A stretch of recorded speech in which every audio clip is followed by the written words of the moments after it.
Hello, this is Steven Hour, and yes, we're back with another Green Hornet 66 episode review, and today we'll be reviewing the episode Deadline for Death. So without any further ado, let's get straight into this review.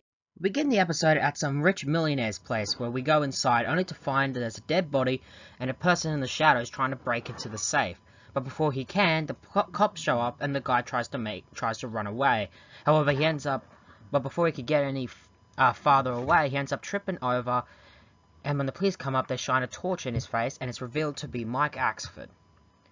We then do the opening credits, and we get a little bit of exposition. It turns out Mike Axford is kind of being, well, clearly set up for murder. The person that was dead was the butler of the place, and didn't make it.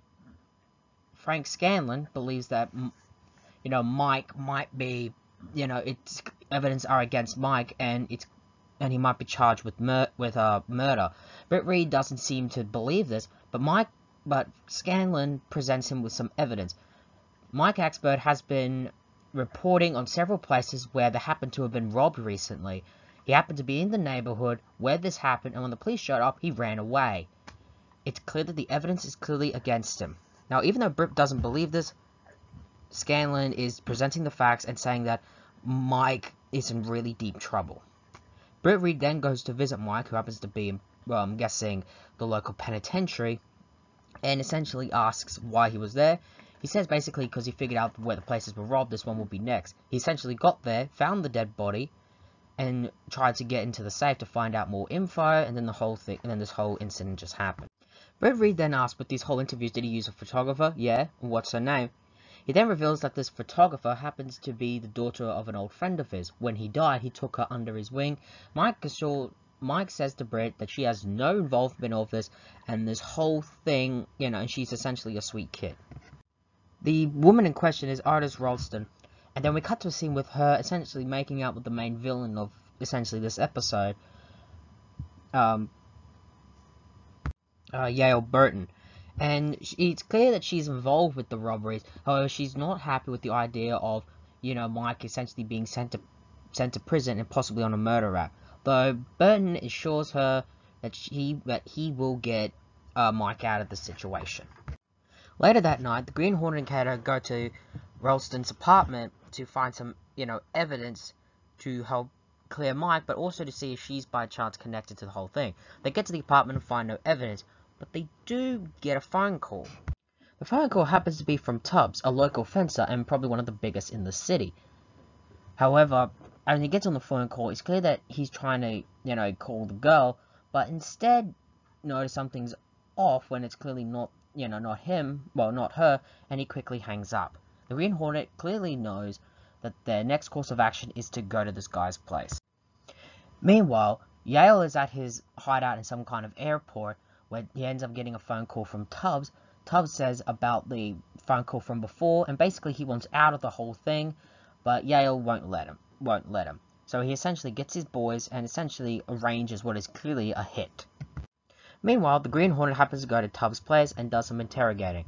Tubbs basically does the usual denying to have any part of this, but the Green Hornet uses his tough guy act to try and get some more information.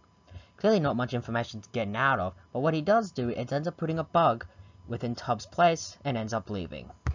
Tubbs ends up calling Yale and telling him that the Green Hornet was just paid a visit to his place, and already Yale is surprised and I guess a little bit frightened that the Green Hornet is now muscling in on this little operation. Tubbs suggested they try and move out and get out of this whole thing, but Yale's sure him, don't worry, nothing's going to happen to you. He's essentially trying to keep him on the phone long enough while his guys secretly go in the back at the place and end up essentially killing Tubbs and quickly make their escape. The Green Hornet hears and gets in, but only to find kind of Tubbs dead and realize that they now have lost their lead and there's no real course of action left. In other words, the Green Hornet and Kato are kind of stumped. The Green Hornet, however, does have a recording of the conversation of what Tubbs naturally had with Yale and comes up with an idea to somehow trace the number line, and manages, and thanks to his special, I guess you would say, trickery, he manages to find the place at some local airport terminal, which happens to be where Yale has to be, and naturally realize that that's the place, and Yale is clearly the head of the whole thing. The Green Hornet and Kato get to the airport terminal, but however Kato stays outside in the Black Beauty while the Green Hornet goes and essentially, investigates the whole place where he finds all the stolen jewelry. He then calls up Kato, essentially saying that he's found, all the stolen loot and, loot and jewels, essentially. However, the Green Hornet ends up getting cornered by two of Yale's henchmen and essentially gets locked in this place.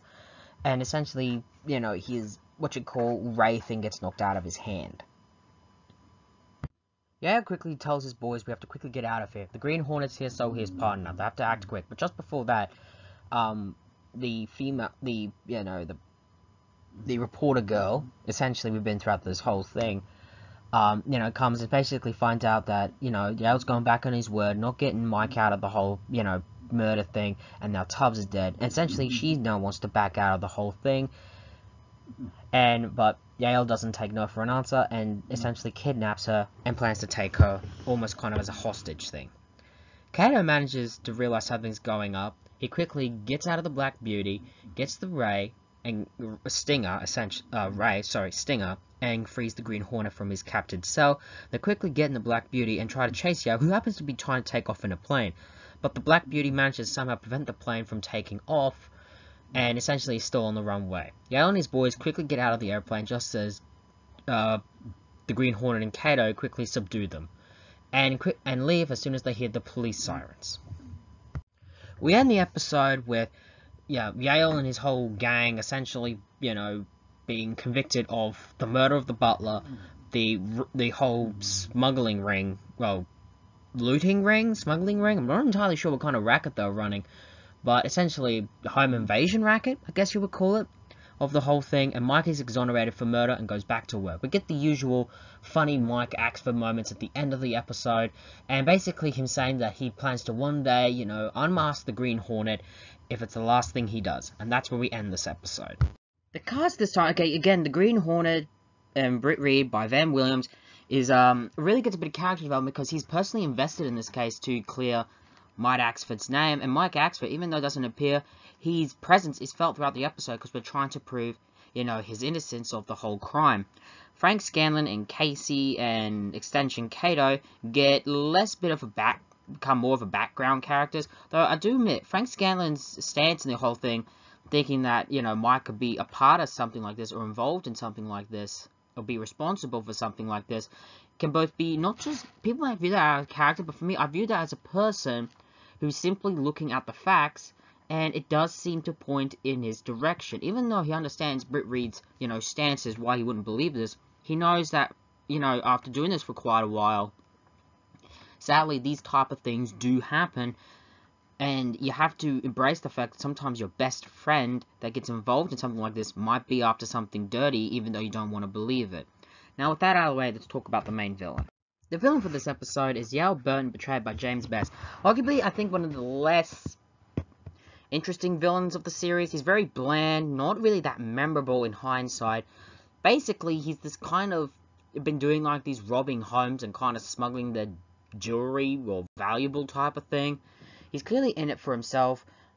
But however, I will admit, I do find it a little bit interesting how he manipulates his girlfriend to help him with the robbery, and it's clear that, again, he's in it for himself, but he comes off as the stereotype, charming, handsome, almost, I guess, playboy, who uses women for his own advantage, and I can't really say much about him, because I just don't find him to be that interesting of a villain at all, and that kind of affects my enjoyment of this episode quite a bit. Deadline for Death is, for me, an bland episode, and when I see episodes like this, I can get why the Green Hornet only lasted for one season. It's just a really bland and just unfun episode for me. It has its moments, and I can enjoy it, and I do admit, it is interesting how Mike is essentially being framed or set up for the crimes in this episode, but other than that, which honestly would be probably the reason why I even watched this episode, it's just bland and just unfun for me. And there we have it. That was Deadline for Death. Join us next time in the next Green Hornet 66 episode review. But until next time, this has been the Steven Hour, and so long for now.